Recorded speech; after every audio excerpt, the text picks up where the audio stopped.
Subscribe कीजिए Priyank knowledge channel को और बेल आइकन को दबाइए लेटेस्ट नॉलेज वीडियो सबसे पहले देखने के लिए। Welcome to Priyank knowledge channel. આજે આપણે સંકલન અને વિકલનના સૂત્ર અને એના વિશેની માહિતી તમને હું આપીશ। તો અહીંયા હું સંકલન અને વિકલન એ એક્સની સાપેક્ષે સમજાવીશ। દાખલામાં સંકલન વિકલન એ એક્સ વાય ઝેડ કે કોઈપણની સાપેક્ષે હોઈ શકે। તો અહીંયા આપણે એક્સની સાપેક્ષે સમજીશું। તો વિકલન ધારો કે એક્સ સ્ક્વેર હોય, એનું આપણે વિકલન શોધવું હોય એક્સની સાપેક્ષે।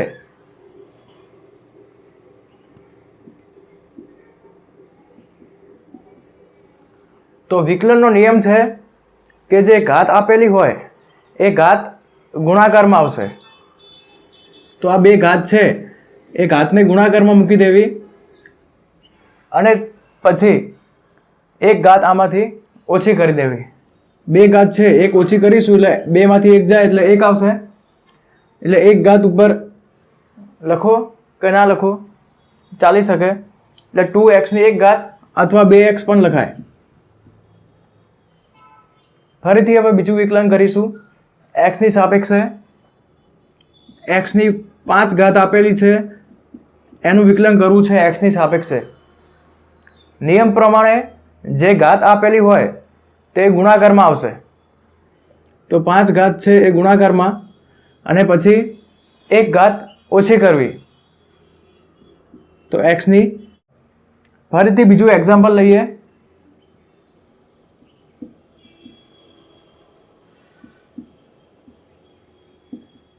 જો આ પ્રકારના પદ આપેલા હોય 2 કે 2 કરતાં વધારે, તો દરેક પદનું વિકલન કરવાનું થશે।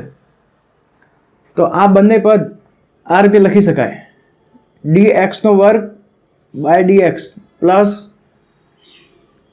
dx ની 7 ઘાત બાય dx। દરેક પદને કૌંસ છૂટો પાડ્યો। હવે દરેક પદનું વિકલન થશે। નિયમ પ્રમાણે જે ઘાત આપેલી હોય તે ગુણાકારમાં આવશે અને એક ઘાત ઓછી થશે। હવે આનું વિકલન ઘાત ગુણાકારમાં આવશે, એક ઘાત ઓછી થશે। જો ડાયરેક્ટ ખબર પડતી હોય તો ડાયરેક્ટ આ પદ લખી શકાય અને કૌંસ છૂટો પાડીને લખવું હોય તો આ રીતે પણ લખી શકાય। હવે ખાસ યાદ રાખવાનું, જ્યારે પણ કોઈ પણ ભૌતિક રાશિ હોય એની પોતાની સાપેક્ષે વિકલન હંમેશા એક થાય। તો એક્સનું એક્સની સાપેક્ષે કે વાયનું વાયની સાપેક્ષે કે ઝેડનું ઝેડની સાપેક્ષે કે કોઈ પણ ભૌતિક રાશિનું પોતાની સાપેક્ષે વિકલન હંમેશા એક થશે। આ એક કેવી રીતે થાય એ સમજવું હોય તો દેખો અહીંયા dx બાય dx, અહીંયા એક પણ ઘાત નથી એટલે એક ઘાત સમજી શકાય। તો નિયમ પ્રમાણે વિકલનનો નિયમ ભણી ગયા કે જે ઘાત હોય તે ગુણાકારમાં મૂકી, એક ઘાત છે તો એક ગુણાકારમાં મૂકીશું। હવે એક ઘાત ઓછી કરીશું, 1 - 1 તો 0 આવે। કોઈ પણની 0 ઘાત એટલે 1 કહેવાય, એટલે 1 ગુણાકારમાં 1 એટલે 1। એટલે આ રીતે કોઈ પણ ભૌતિક રાશિનો પોતાની સાપેક્ષે વિકલન। આ જ રીતે સંકલન જોઈશું। સંકલન પણ અહીંયા આપણે એક્સની સાપેક્ષે જોઈએ।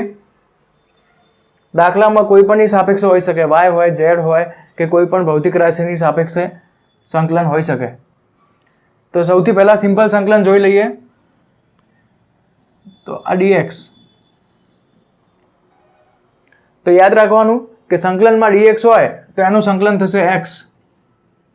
આ કેવી રીતે થાય છે એ સમજીએ। સંકલનમાં શું હોય, હવે અહીંયા એક પણ પદ નથી તો એક ગુણાકારમાં સમજી શકાય, એક ગુણાકારમાં સમજી શકાય। હવે એક હોય તો એને એકને x ની 0 ઘાત લખાય,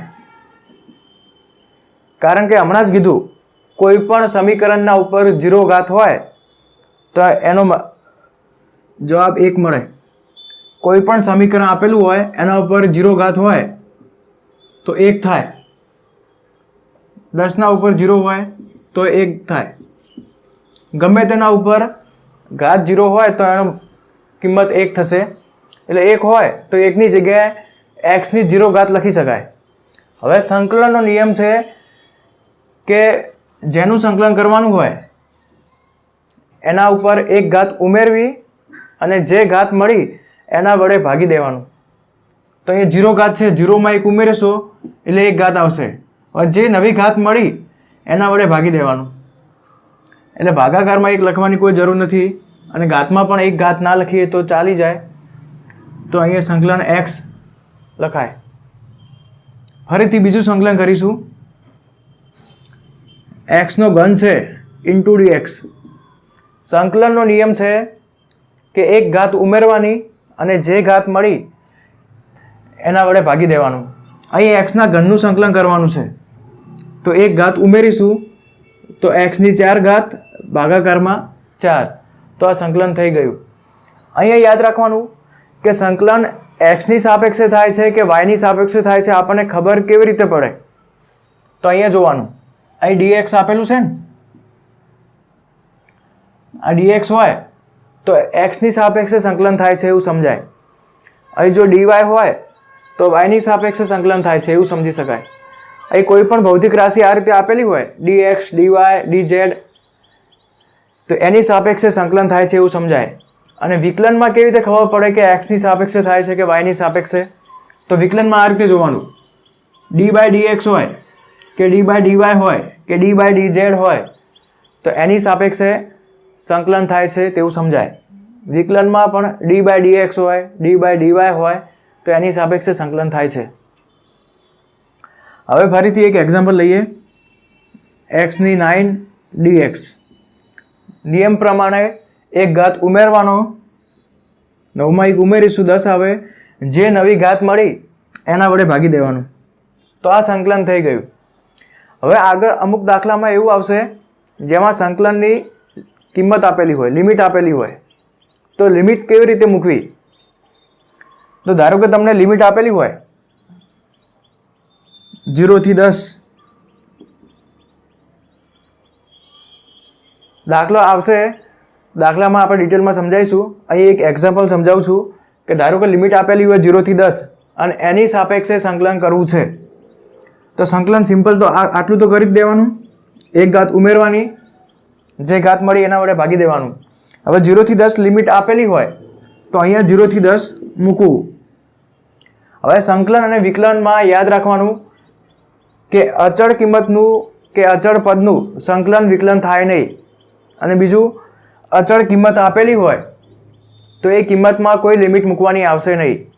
તો 10 એ અચળ કહેવાશે. અચળ પદને બહાર મૂકી દઈશું તો x ની 10 ઘાત 0 થી 10. 10 અચળ છે એટલે અચળમાં કોઈ કિંમત મૂકવાની આવે નહીં. હવે લિમિટ મૂકવામાં ધ્યાન રાખવાનું કે પહેલાં ઉપરની લિમિટ મૂકવી. x ની જગ્યાએ પહેલાં 10 મૂકવામાં આવે અને બીજી લિમિટ મૂકતા પહેલાં એટલે કે નીચેની લિમિટ મૂકતા પહેલાં હંમેશા માઇનસ મૂકવું. હવે x ની જગ્યાએ 0 મૂકવામાં આવશે. 0 ની 10 ઘાત એટલે 0 થશે અને 1/10 ગુણાકારમાં 10 ની 10 ઘાત. હવે એક 10 કેન્સલ થશે એટલે અહીં 10 ની 9 ઘાત બાકી રહેશે. આ તમને ફક્ત એક એક્ઝામ્પલ આપેલું છે. દાખલામાં આપણે ડિટેલમાં સમજીશું. ફરીથી કહું, જે અહીંયા લિમિટ આપેલી હોય 10 એ x ની જગ્યાએ મૂકવાની. x ની કિંમત 10 મૂકવાની પહેલી વાર અને બીજી વાર x ની કિંમત 0 મૂકતા પહેલાં માઇનસ મૂકવું. હવે 0 ની 10 ઘાત, 0 ની 10 ઘાત 0 થશે એટલે -0 લખવાનું આવશે નહીં. 1/10 ગુણાકારમાં 10 ની 10. હવે ભાગાકારમાં અને ગુણાકારમાં એક 10 કેન્સલ થશે તો 10 ની 9 ઘાત બાકી રહેશે. વિદ્યાર્થી મિત્રો, તમને મારી આ વિડીયો ગમી હોય તો એને લાઇક કરો, શેર કરો અને મારી ચેનલને હજુ સુધી સબસ્ક્રાઈબ ના કરી હોય તો સબસ્ક્રાઈબ જરૂરથી કરો. જય હિન્દ, જય ભારત.